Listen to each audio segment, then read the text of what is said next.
皆さんこんにちは。ヒロジャパニーズポッドキャストへようこそ。このチャンネルでは10分ぐらいの短いエピソードをお届けします。ぜひ通勤途中や休憩時間などに聞いてみてください。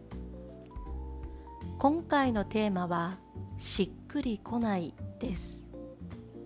しっくりこないという言葉聞いたことありますか？これはしっくりくるという言葉の否定形になります。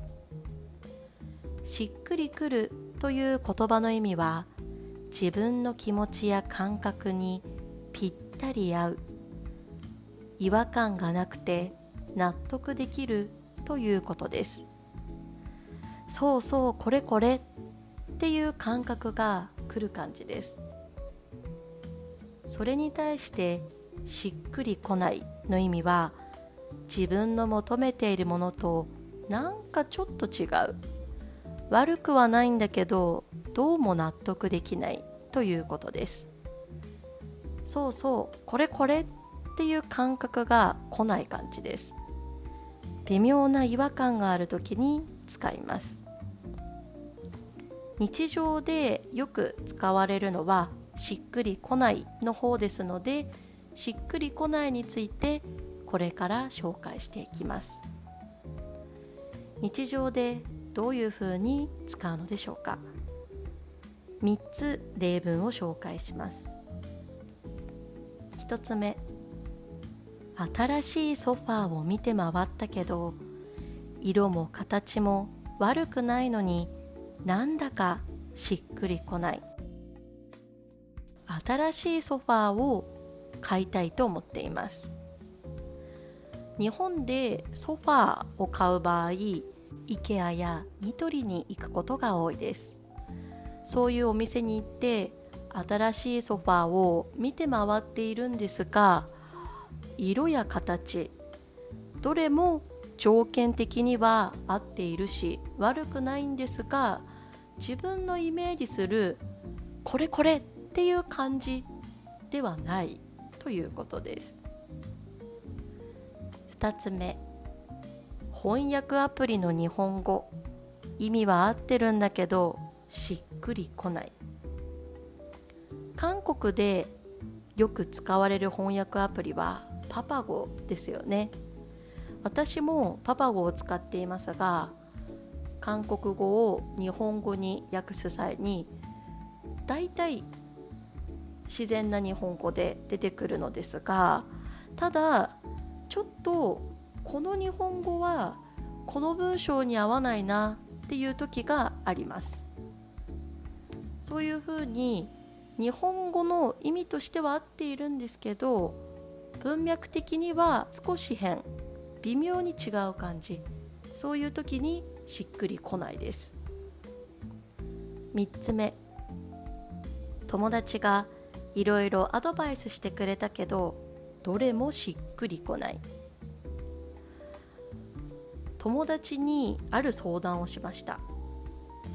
例えば、友達を増やすためにどうしたらいいかなと相談しました。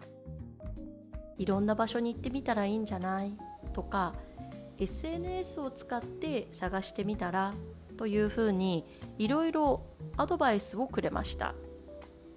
友達を作る方法としては合っているし悪くないんですが、自分が求めている答えとはちょっと違う感じ、そういう時にしっくりこないです。今3つ例文を紹介しましたが、使い方わかりましたか？ではこれから私のエピソードについて紹介していきます。私はこの前日本に一時帰国しました。その時に買ったものがあるんです。それはシャーペンです。シャープペンシルのことですね。私は日常でよくシャーペンを使うんですが、お気に入りのシャーペンが壊れてしまったんです。ですので新しいシャーペンが欲しいなと思っていました。前と同じ種類のシャーペンでもいいのですが、新しい種類のものを買いたいと思っていました。そのために私は文房具店に行ったり、ドン・キホーテに行ったりして、どういうシャーペンがあるのかいろいろ探し回っていました。そしたら一つ気になるシャーペンを見つけました。そのシャーペンは淡い水色でした。私はパステルピンクやパステルブルーなどのような淡い色が好きだったので、その色に惹かれました。また私は細いシャーペンが好きです。太いと少し書きづらいので、細い方が私のタイプです。というので、色も形も私のタイプだったので、そのシャーペンが欲しいと思いました。ただそのシャーペンは試し書きができませんでした。梱包されていたからです。そのシャーペンは値段もそこまで高くなかったので、まあいいかと思って買うことにしました。そして家に戻ってそのシャーペンを使ってみたのですが、思った感じ、自分の手にフィットする感じがなかったんです。書き心地も悪くはないんだけど、私の求める滑らかさではなかったんです。その時にあれ、しっくりこないと思いました。自分の求めているものとちょっと違ったんです。そのシャーペンは不良品ではないので、使えるのは使えるんです。ですが、私の求めているシャーペンと少し違っていたので、今度もしシャーペンを買う機会があったら、試し書きをしてから買いたいと思いました。皆さんも私のようにしっくりこないという経験したことありますか？ぜひ考えてみてください。今日出てきた単語を復習します。しっくりこない、しっくりこない。違和感、違和感。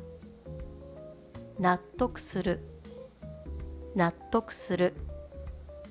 微妙だ、微妙だ。